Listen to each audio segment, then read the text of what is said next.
दोस्तों, भगवान शिव का महीना माने जाने वाले सावन की शुरुआत 22 जुलाई दिन सोमवार से हो रही है।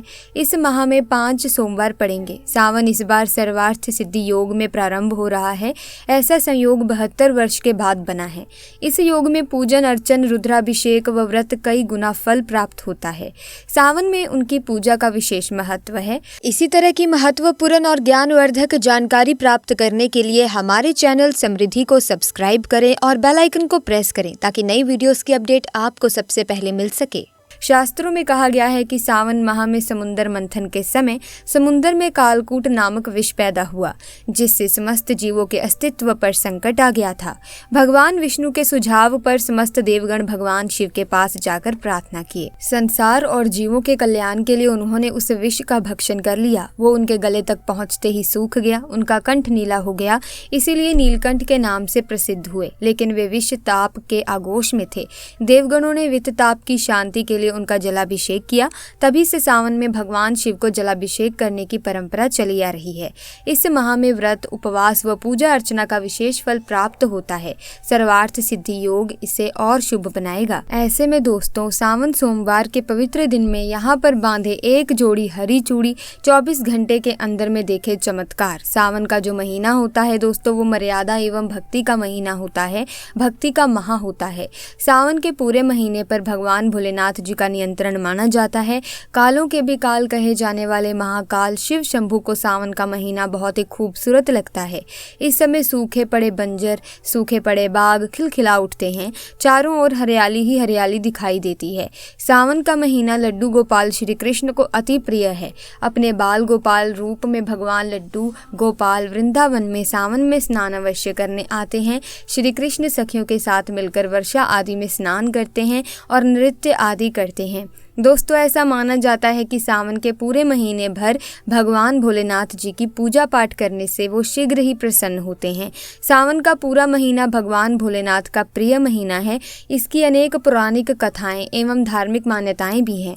दोस्तों, जन साधारण लोग किसी और महीने में संयम नियम का पालन करें या ना करें, लेकिन सावन के महीने में संयम एवं नियम का पालन जरूर करते हैं।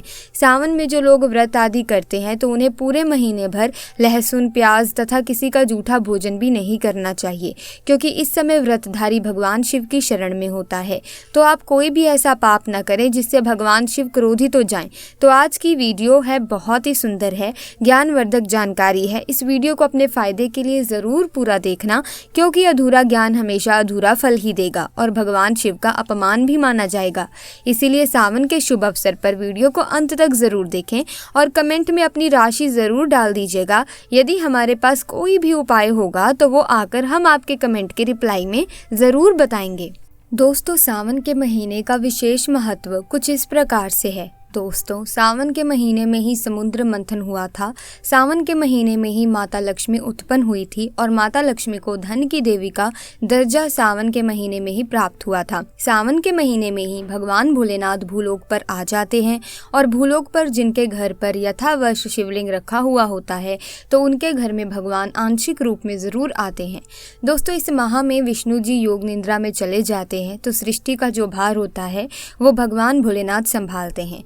तो आज की जो वीडियो का विषय है बहुत ही सुंदर है कि इस वृक्ष पर बांधे 2 जोड़ा हरी चूड़ी, आपकी हर इच्छा शीघ्र ही पूर्ण होगी। और इस वृक्ष पर सावन में अगर हरी चूड़ी बांधते हैं तो आपकी सभी मनोकामना शीघ्र ही पूर्ण होगी ही होगी और आपका आने वाला समय भी सुगमता पूर्वक से गुजरेगा। और कैसे भी आपके जीवन में जो परेशानी चल रही हो वो परेशानी भी समाप्त हो जाएगी। अच्छी चूड़ी सभी समुदाय के लोग पहनते हैं। हिंदू, मुस्लिम, सिख, ईसाई सभी लोग अपने हाथों में चूड़ियां अवश्य धारण करते हैं।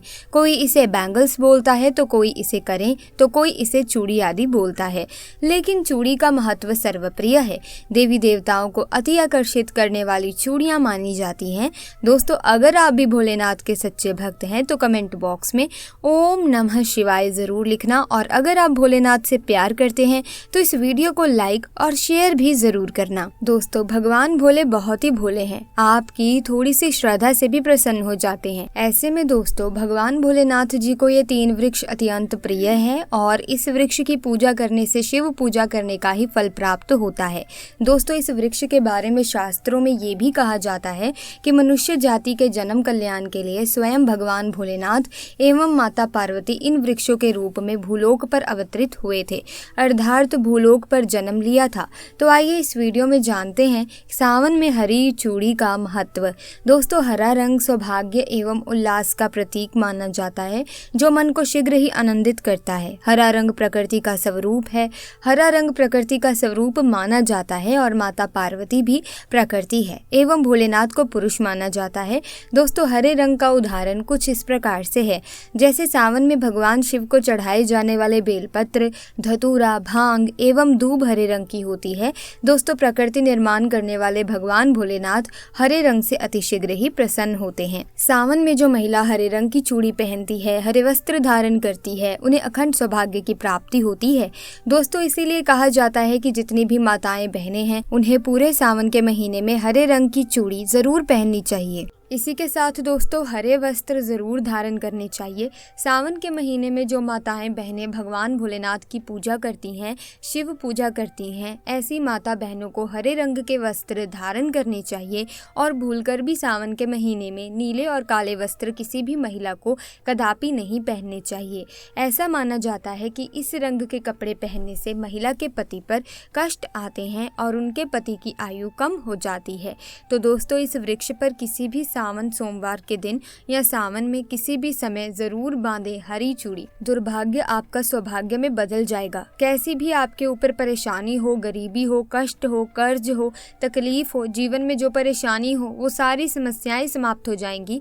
दोस्तों, केवल एक ही सोमवार के दिन अगर आप ये उपाय करते हैं, हरी चूड़ी इस वृक्ष पर बांधते हैं, तो आपके जन्म जन्मांतर की गरीबी भी मिट जाती है और शीघ्र ही आपके एक ही सोमवार के दिन ये उपाय करने से मनोकामना पूर्ण होगी। तो दोस्तों, वो वृक्ष कौन से हैं, आइए आपको बताते हैं।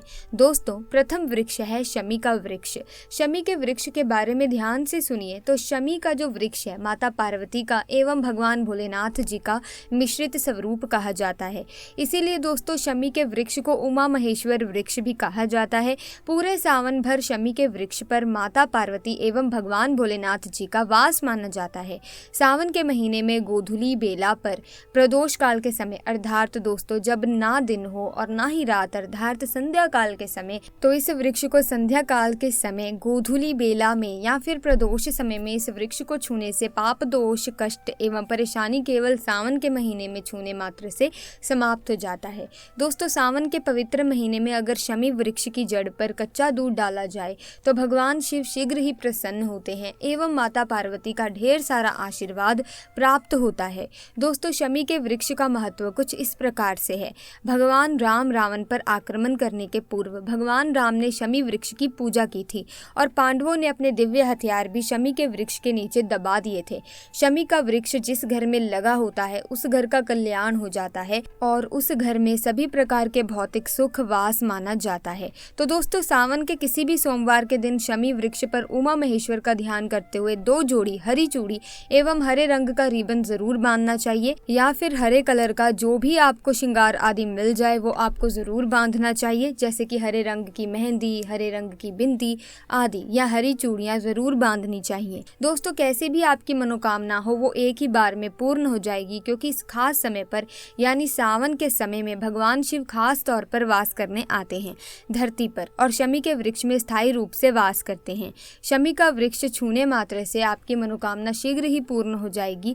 पूरे सावन भर अगर शमी के पत्ते भोलेनाथ जी को उनकी पूजा में चढ़ाते हैं तो इससे अष्टलक्ष्मी आपके घर में वास करती है। आपके घर में कैसी भी गरीबी हो, दरिद्रता हो, दहक हो, परेशानी हो, गरीबी हो, बीमारी हो, सब समाप्त हो जाती है और पूर्ण रूप से आपके घर में भौतिक सुख आकर के निवास करने लगते हैं। दोस्तों, दूसरा वृक्ष है धतूरे का वृक्ष। धतूरे का वृक्ष भगवान भोलेनाथ के उग्र रूप काल भैरव के अंश से उत्पन्न हुआ है। ऐसी मान्यता है कि शिवलिंग पर धतूरे के पत्ते या पुष्प फल चढ़ाने से राहु, केतु एवं शनि के कुप्रभाव समाप्त होते हैं। धतूरे के वृक्ष पर सावन के किसी भी सोमवार के दिन अगर 2 जोड़ी हरी चूड़ी बांधे तो शत्रुओं से छुटकारा मिलता है एवं शत्रुओं का सर्वनाश होता है। और दोस्तों, सावन सोमवार के दिन धतूरे का वृक्ष छूने मात्र से भगवान शिव आपके घर में दौड़े चले आएंगे। दोस्तों, अगर सावन के किसी भी शनिवार के दिन धतूरे के वृक्ष पर बाबा काल भैरव का ध्यान करते हुए हरी चूड़ी अगर बांधी जाए तो घर से भूत प्रेत बाधाएं सब नष्ट हो जाती हैं, भस्म हो जाती हैं एवं छोटे से धतूरे की जड़ अगर घर के किसी भी कोने में छुपा दी जाए या घर में जमीन में गाड़ दी जाए तो भूत प्रेत इत्यादि का वास घर में कभी नहीं होता। घर से सभी बाधाएं शिव के वास होने से भाग जाती हैं। दोस्तों, जो तीसरा वृक्ष है वो है वृक्ष बेल का वृक्ष। अगर भगवान शिव को बेलपत्र ना चढ़ाया जाए तो सावन का व्रत अधूरा माना जाता है और बिना पत्र चढ़ाए ही शिवलिंग पर जल भी व्यर्थ हो जाता है। इसीलिए जब भी आप भगवान शिव पर बेलपत्र चढ़ाएं तो 5 बेलपत्रों पर उसके ऊपर में श्री राम अवश्य लिखें। इससे भगवान शिव जल्दी और अत्यंत प्रसन्न हो जाते हैं। दोस्तों, सावन में बेल वृक्ष छूने से कई तीर्थों का लाभ मिलता है। सावन में इस वृक्ष को क्यों छूना जरूरी है, आइए जानते हैं बेल वृक्ष की महिमा को। बेल का वृक्ष मैं आप लोगों को कई बार कई कथा में बता चुकी हूँ कि ये जो बेल का वृक्ष है माता पार्वती का स्वरूप कहा गया है। तो ये वृक्ष माता पार्वती के पसीने से उत्पन्न हुआ है। स्कंद पुराण में बहुत स्पष्ट तरीके से बताया गया है। इसके पत्ते में शिव और डाली में पार्वती, जड़ में ब्रह्मा एवं तन में विष्णु जी स्वयं वास करते हैं। संध्या काल में ऐसा माना जाता है कि शिव मंदिर के समीप में जो बेल के वृक्ष हैं इसके नीचे में अगर कोई भी व्यक्ति सावन में शाम के समय, वैसे तो इसे डेली जलाना चाहिए, लेकिन अगर सावन के पावन दिन में शाम के समय अगर भगवान शंकर जी का कोई भी शिव मंदिर है तो उसके किनारे में जो कोई बेल का वृक्ष हो वहां पर बिल्कुल आप एक घी का दीपक जला दीजिए। इसे बहुत ही उत्तम कहा गया है। वैसे अगर आप घी का दीपक जलाते हैं तो आपको धन, गुण एवं परम शिव भक्त की प्राप्ति होती है। दोस्तों, इस वृक्ष को छूने से पाप तत्काल नष्ट हो जाता है। कैसा भी आपके जीवन में पाप हो दूर हो जाता है। तो आपको करना क्या है, देखिए, जो बेल का वृक्ष है इसे बहुत ही उत्तम कहा गया है। माता लक्ष्मी को भी बेल के वृक्ष का अवतार लेना पड़ा था। एक कथा के अनुसार इसके बारे में एक कथा भी बता देती हूँ कि क्यों माता लक्ष्मी को बेल के रूप में बेल के वृक्ष में अवतरित होना पड़ा था। मैं इसके बारे में एक कथा भी आपको बता दूंगी। तो आपको सावन के पवित्र दिनों में बेल के वृक्ष के नीचे हो सके तो घी का दीपक जरूर जलाना चाहिए। घी का दीपक बहुत ही उत्तम कहा गया है। अन्य वृक्षों को जैसे आपने मक्खन चढ़ाया, बताशे का भोग लगाया, बेल के वृक्ष को माता पार्वती तथा भगवान शंकर का स्वरूप कहा गया। बेल के वृक्ष की जो जड़ होती है दोस्तों, इसके जो मूल भाग होते हैं इसमें समस्त तीर आकर के निवास करते हैं। इसीलिए सावन के महीने में कहा जाता है कि जो लोग अगर तीर्थ धाम नहीं जा सकते, तीर्थों के दर्शन नहीं कर पाते, तो ऐसे व्यक्ति बेल वृक्ष के नीचे में 1 महीने तक घी का दीपक जला लेते हैं तो संपूर्ण जितने भी तीर्थ होते हैं इसके घूमने का बराबर पुण्य की प्राप्ति होती है। मैं इसीलिए सारी जानकारी गुप्त रहस्य आपको बताती हूँ जिससे आप सभी दर्शकों का कल्याण हो, दर्शकों की बिल्कुल ही आध्यात्मिक उन्नति हो। सभी को धन की जरूरत नहीं होती, किसी को पुण्य की प्राप्ति की जरूरत होती है, कोई आध्यात्मिक उन्नति करना चाहते हैं। इसीलिए इस प्रकार के छोटे छोटे गुण भरे रहस्य जानकारी वीडियो में बता देती हूँ। दोस्तों, अब करना क्या है, सावन के शुभ मंगल दिनों में इसको छूना है। माता पार्वती से प्रार्थना लगानी है कि हे माता पार्वती, आप ही शक्ति स्वरूपा हैं, लक्ष्मी हैं, धन की देवी हैं, आप ही संसार को चलाने वाली देवी हैं। इस प्रकार से प्रार्थना करते हुए इस वृक्ष को छूना है और बोलना है, मेरी गरीबी मिटाए माता, मेरी निर्धनता को मिटाए, मेरे जीवन में चल रही परेशानियों, सारी परेशानियों को दूर करें। इस प्रकार प्रार्थना करते हुए आपको एक कपूर और एक लौंग को भी जला देना है। और एक काम जरूर करना है, जलाने के बाद इस वृक्ष को आपको बोलना है कि मैं भोग स्वरूप आपको धतूरे के पत्ते एवं धतूरे के फल समर्पित कर रहा हूँ, आप स्वीकार करें। दोस्तों, इस वृक्ष की जड़ के नीचे में भी आपको धतूरे के फल एवं पुष्प हैं, तो पुष्प भी रख सकते हैं, फिर पत्ते रख दीजिए। और अब वृक्ष आपको छूना है, प्रार्थना करते हुए कि हमारी गरीबी मिटाएं, हमारी निर्धनता मिटाएं। बिल्कुल ही आपके जीवन में कभी गरीबी नहीं आएगी। और एक प्रार्थना जरूर करना है, किसी की हाय लग गई हो, बद्दुआ लग गई हो, किसी का दोष लगा हो जिसके कारण हमारी आध्यात्मिक उन्नति नहीं हो पा रही हो, तो आप जो है हाय बद्दुआ एवं किसी का दोष लगा हो उसे तुरंत दूर करें। शनि राहु केतु का अगर दुष्ट प्रभाव लग रहा हो, नवग्रहों में से कोई नवग्रह हमें पीड़ित कर रहा हो, या किसी भी हमारे पूर्वजों द्वारा किसी भी प्रकार का हमें पितृदोष लगा हो, क्योंकि पितृदोष लगने के कारण व्यक्ति की आत्मिक उन्नति भी नहीं हो पाती, तो आप बोलना कि कि समस्त प्रकार के दोषों को आप दूर करें, अपने अंदर में खींच लीजिए और आप हमें दोष मुक्त कर दीजिए। तो इस प्रकार से आपको ये प्रार्थना करनी है। और एक काम आपको जरूर करना चाहिए, आपको सावन के समय धर्म शास्त्रों में कहा गया है, बहुत सारे लोग भी बताते हैं, हमारे गुरुजी भी कहा करते थे, सावन के दिन अगर बेल के वृक्ष की जड़ में मिश्रित युक्त मिश्री, जो मिश्री आती है आप सभी दर्शकों को जरूर पता होगी, शक्कर टाइप की होती है, तो आपको मिश्री डाला हुआ दूध अगर आप इनकी जड़ में डालते हैं तो ऐसा कहा गया है कि ऐसा व्यक्ति कभी निर्धन नहीं होता। ऐसे व्यक्ति के जीवन से किसी भी प्रकार से अगर लक्ष्मी रुष्ट हो चुकी है, ऐसे व्यक्ति पर माँ लक्ष्मी भी प्रसन्न होती है, ऐसे व्यक्ति के जीवन में धन का अभाव नहीं होता, ऐसे व्यक्ति फिर निरोग रहते हैं, निरोग काया प्राप्त करते हैं। आप चाहते हैं तो यही क्रिया नीम के वृक्ष पर भी कर सकते हैं। नीम के वृक्ष पर माता लक्ष्मी निवास करती हैं, समस्त देवी शक्तियां निवास करती हैं, या फिर जिन लोगों पर कर्जे का भार है वो लोग बोल सकते हैं कि हमारे कर्जे का भार दूर हो, या फिर जीवन में जो किसी भी प्रकार की जो परेशानी है वो परेशानी भी बोल देना, वो परेशानी तत्काल ये वृक्ष समाप्त करते हैं और आपको इसे छू करके आना है। सो प्रिय दर्शकों, आज की वीडियो में बस इतना ही। वीडियो अगर ज्ञानवर्धक लगी है तो आप इस वीडियो को लाइक करें, शेयर करें, चैनल को सब्सक्राइब करके बेल आइकन को प्रेस कर दीजिए ताकि नए वीडियोस की अपडेट आपको मिलती रहे। हम मिलेंगे जल्दी, तब तक के लिए आपका बहुत बहुत धन्यवाद।